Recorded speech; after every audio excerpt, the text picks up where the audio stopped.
11:48 in the morning, almost noon. And then on the right, this is also a good area to look out for beluga whales. Well, hello friends and clients. This is Dr. Gary Sendroff with Cruise Planners, and today I'm going to show you some of the highlights from our cruise in Alaska on Silversea.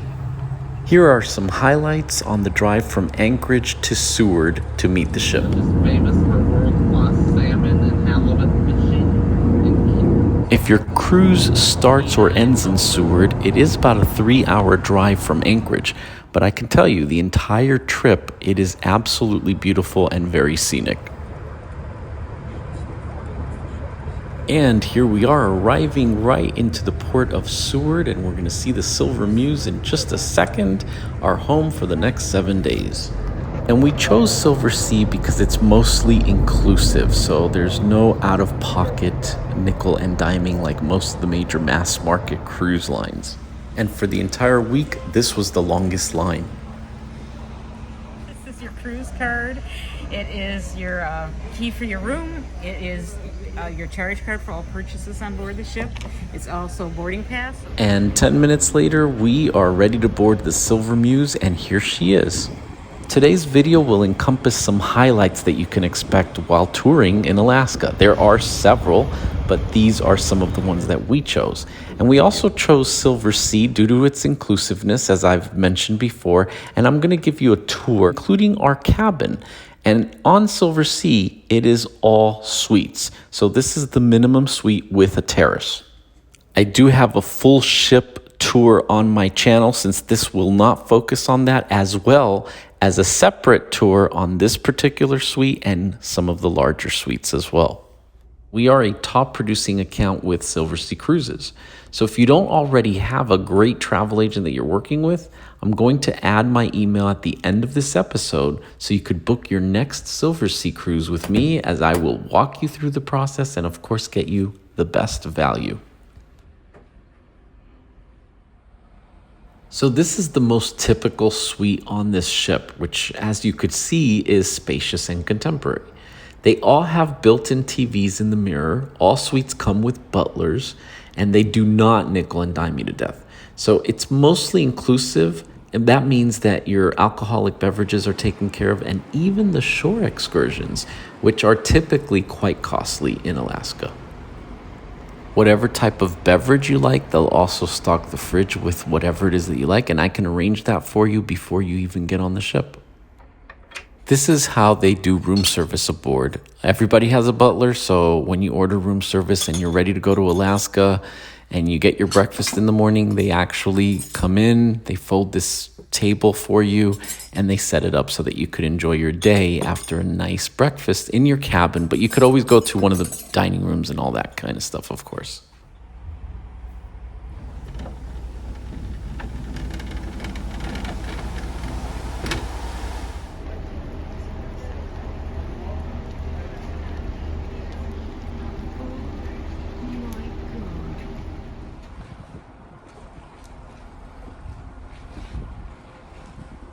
Here is some of the spectacular scenery at Hubbard Glacier, and today was a scenic cruise day through Hubbard Glacier. It's only accessible by boat or ship, and here it is.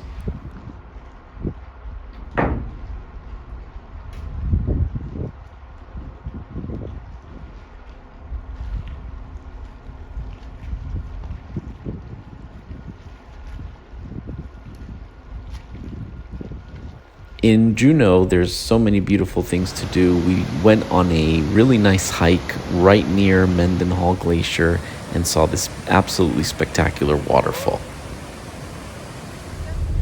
We then decided to do a whale watching tour, which we really enjoyed. We saw a bunch of whales. And if you're like me, where you don't get a lot of luck when you do whale watching in Hawaii or in California, for example, I guarantee you're going to see some whales in Alaska. They're almost impossible to miss.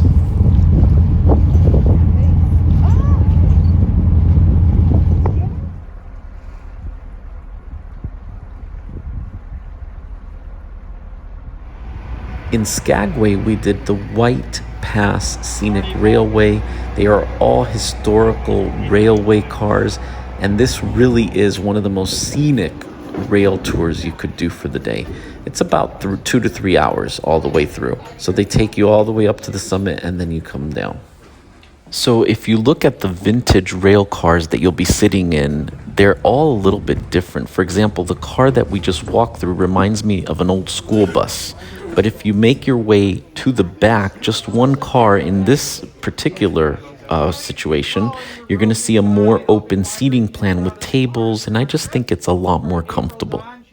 Now, I do like to point out, in the back of the car, we have bottles of water. Those are complimentary. Feel free to help yourself at any time. Or when I come back through, let me know. I can help you with those. Also, in the front of the car, we have our restrooms. These are also complimentary.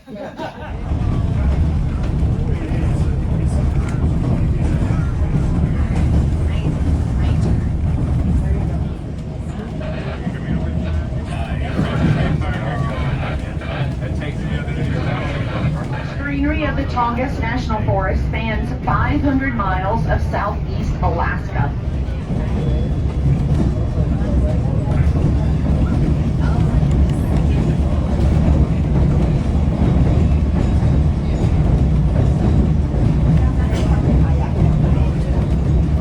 Train reached the summit in 1898. The city was deserted almost as quickly as it was created 2 years prior.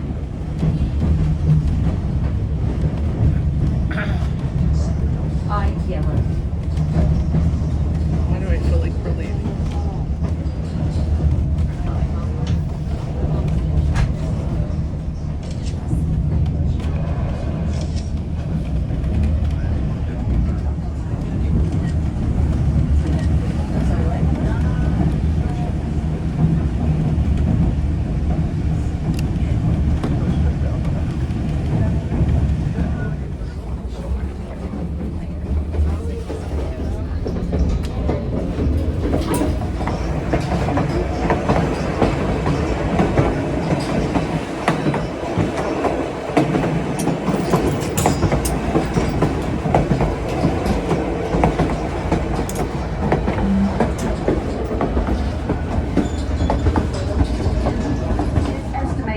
That 3,000 horses died alone in 1 year here on the White Pass Trail below.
While these stops are not in order on the video, we did go to Sitka, and in Sitka they have a small museum that you could go in. It only takes maybe 20 to 30 minutes and well worth the visit. So even if you have other excursions, you can see things like this is a suit made out of the intestines of seals. And here's a copy of the check for the Alaska purchase.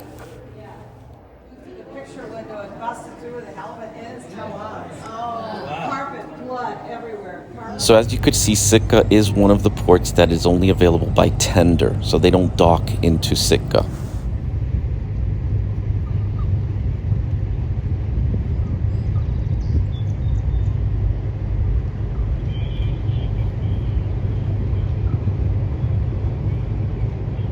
Demonstrate to you all how to put on one of these lovely fashion devices. What you're going to do is you're going to unclip that hook on that front loop.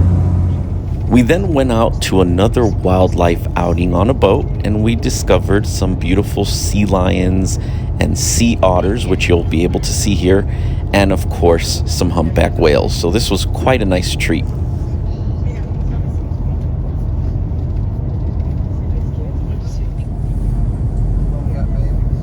Sea otters, which are a member of the weasel family, like to lay on their backs, and they like to be near kelp. They not only feed on the kelp, but they hold on to it for stability at times. Alaska is also very full of bald eagles, and so here was one of the bald eagles out of many that we saw here in Sitka.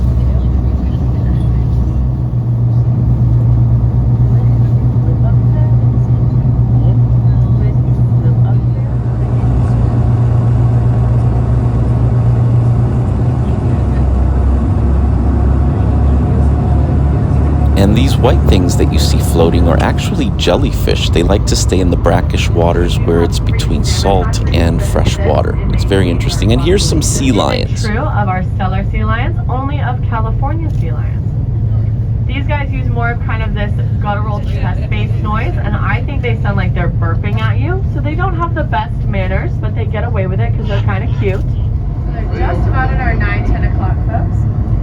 But what you're seeing is just about the middle 2/3 of this whale. That one's going to throw a tail. Oh, here we go. Wow.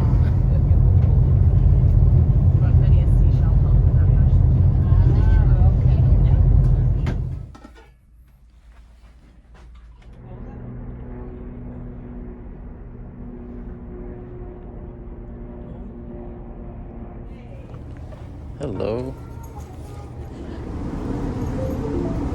Thank you. So cute. It is. Oh my god.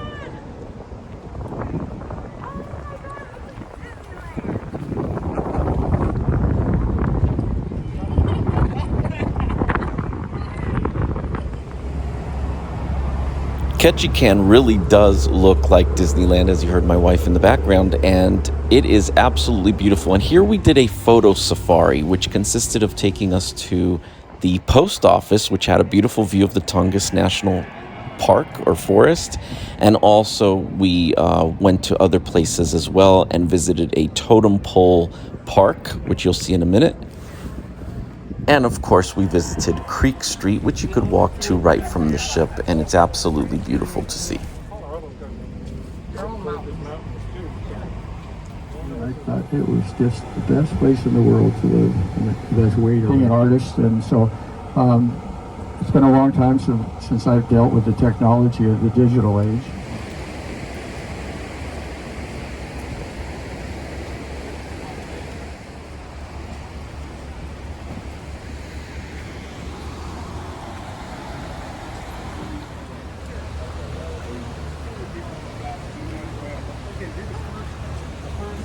There's two ways of doing the shot.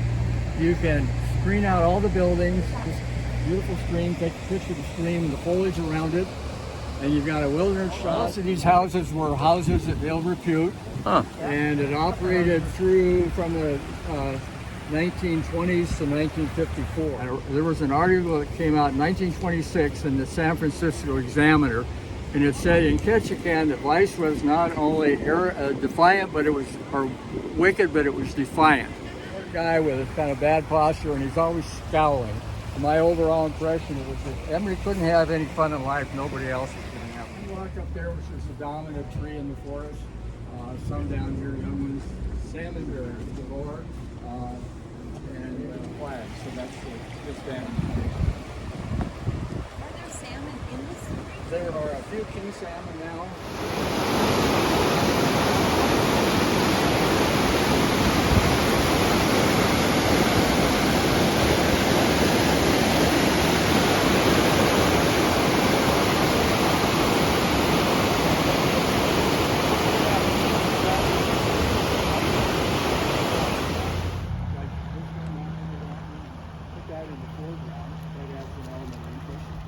also looking at the world's largest temperate rainforest.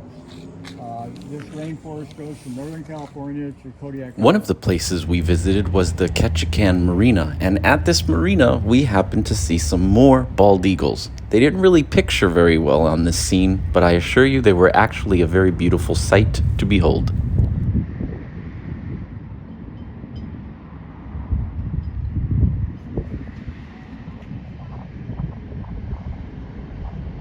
This is an interesting poll here. The Thunderbird is not common to Alaska totems. This is stolen from the Canadians. Indigenous people carve totems with wings straight down. That's the traditional style. If you go to this shop. And this is Ketchikan's Totem Pole Park. And they have a totem pole here on display laying down so that you can actually see it close up and examine it and of course photograph it as I did for you guys.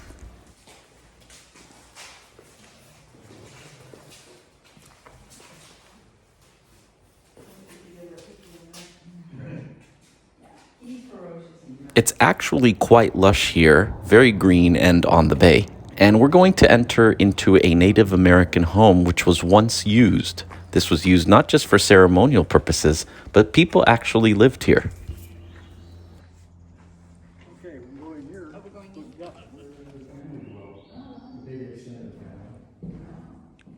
The current owner of this land actually has a very cool collection of old classic cars, so if you're into that, this is actually a nice bonus. I have the two black bears. The old cars. Oh my God, this is one of you. Wow. Okay, you know.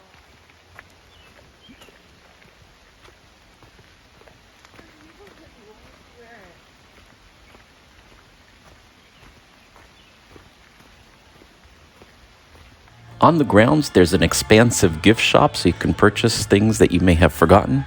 And also there's a museum with trophy heads and a lot of other interesting Alaskan cultural heritage items.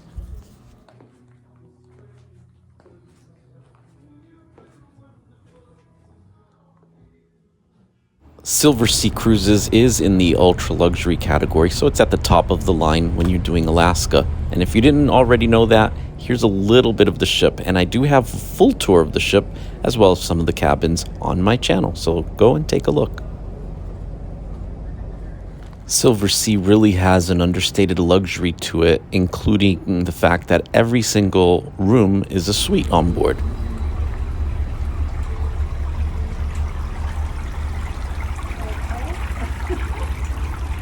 By the way, the Silver Muse is definitely a cruise ship. It is in the luxury category, but a lot of times people believe that it's only yacht-like ships that can be in the luxury categories. This is definitely a large ship. It's 40,000 tons, so it's not humongous, but you've got shows, you've got a little casino, there's a lot of things to do, and by no means is this more yacht-like. They just have a lot more room per person to do it in. So you've got the larger rooms and you can spread out. And this was the day that we did scenic cruising through the Inside Passage, which was actually quite lovely.